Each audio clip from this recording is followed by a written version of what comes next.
Bienvenue dans l'Instant L, comme local, un condensé de l'actualité au plus près de chez vous. Dans ce magazine, nous nous rendrons à La Rochelle où une compagnie canadienne rend hommage à la famille avec beaucoup de poésie.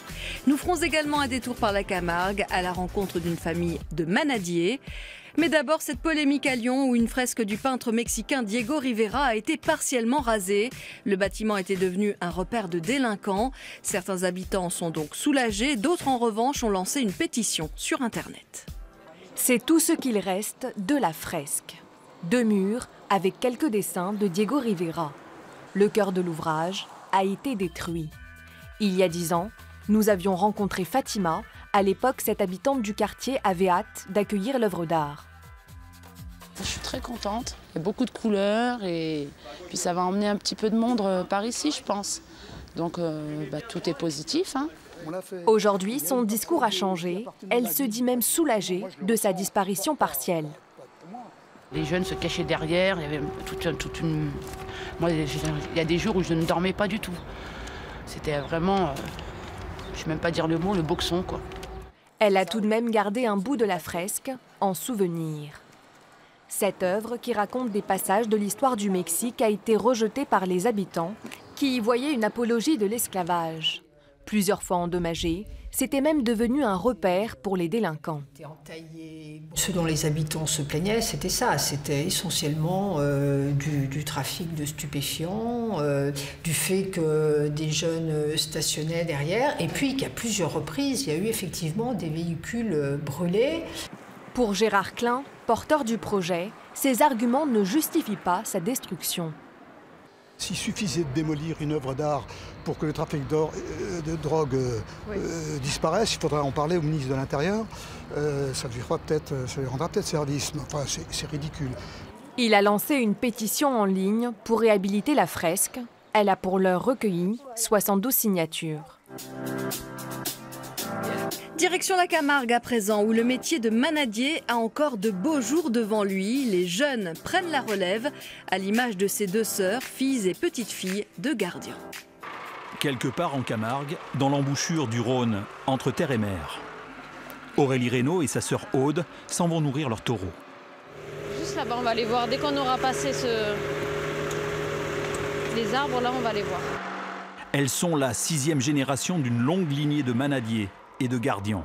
Elles sont surtout les premières femmes, depuis 1904, à diriger la manade familiale qui s'étend sur 1000 hectares de terre communale et qui compte 300 têtes de bétail. 2 fois par jour, elles apportent de la luzerne à leurs bêtes. Contrairement aux idées reçues, l'hiver n'est pas une saison creuse. C'est tout aussi intense parce qu'il faut venir les voir quotidiennement, leur donner à manger. Et ils continuent à manger, même les week-ends, même les jours fériés, il faut leur donner à manger. On entretient les clôtures parce qu'ils se bagarrent quand même pas mal, ils cassent les clôtures. Et après, on fait tout le travail d'entretien des bâtiments, des remorques, parce qu'on fait beaucoup d'accueil de touristes. Donc on profite de l'hiver pour anticiper tout ça. Les 2 jeunes femmes ont succombé à la vie au grand air, au milieu des taureaux et des chevaux sauvages. Une passion transmise par leur grand-père, Marcel, 91 ans, un gardien dans l'âme. Ça fait plaisir de voir que quand même il y a des jeunes qui arrivent derrière et qui ont la passion des taureaux, qui ont la foi. Parce que pour faire ce métier, il faut avoir surtout la foi. Cet hiver, le foin manque. Frédéric, le père, vient de rentrer un camion de luzerne. Le budget fourrage a explosé, passant le cap des 50 000 € cette année. Le prix de la passion. Moi, tous les jours, il faut que je voie mes taureaux. Quoi qu'il y ait, je ne partirai pas. Je resterai ici pour aller voir les taureaux, voir si tout va bien, s'il n'y en a pas un qui a un coup de corne ou si... Il faut toujours les voir. Père et fille ont appris à vivre et à travailler ensemble pour un seul objectif, le bien-être de leurs taureaux, qui à 2 reprises ont reçu la récompense suprême, le Biou d'or. Ainsi va la vie en Camargue dans une manade familiale, en attendant le retour des courses et des touristes à la belle saison. Nous restons en famille avec le dernier spectacle de la compagnie canadienne Les 7 Doigts.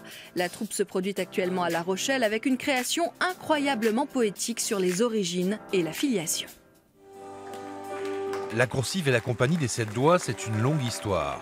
Et dans ce nouvel opus, il en est question d'histoire, celle des artistes et de leur famille. Tu partais sans cesse pour naviguer à bord de ton voilier, De où ça te venait, ce goût de l'océan? J'aimerais que ces mots puissent se rendre à la personne que t'étais.